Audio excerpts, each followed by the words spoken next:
I am honoured, Madam Deputy Speaker, to have been elected by the people of Shipley constituency to represent them. I grew up on the edge of the moors in beautiful Wharfdale, and I'm proud to be serving the place I now call home. I came into politics because of a desire to reverse growing inequalities in health and disability within my constituency of Shipley.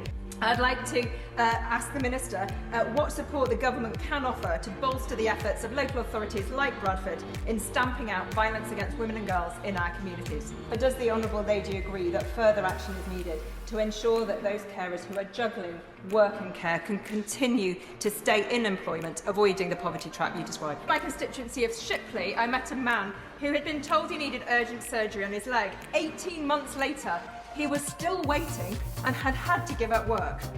So too many people, clearly from today's report, have been waiting, stuck on NHS waiting lists and locked out of work. There are nearly 1,200 recipients of carers allowance in my constituency of Shipley.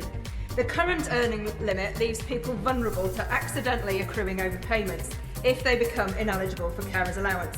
It also acts as a disincentive to people working as much as they would like to. Will the government consider raising the earnings limit for carers allowance? This includes a historic fair pay agreement for care workers and will benefit all those who care for older and disabled adults like those in my constituency of Shipley. Will the Deputy Prime Minister agree with me that care workers deserve pay and conditions that match the amazing work they do to support our loved ones to have a fulfilling life? So, does the Minister agree and the Secretary of State agree with me that recent budget announcements by both the UK and Welsh Government demonstrate that both governments understand the importance of fixing our NHS and delivering for the people of the whole United Kingdom?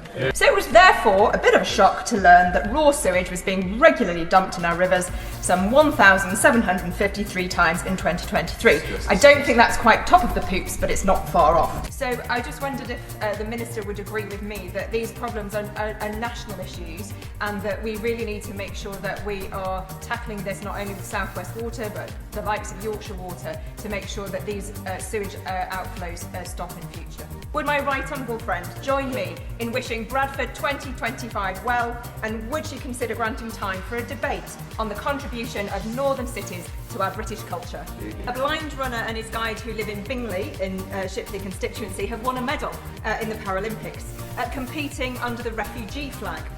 Junior and Donald are role models showing courage and resilience, as well as fantastic sportsmanship. We are very proud of them.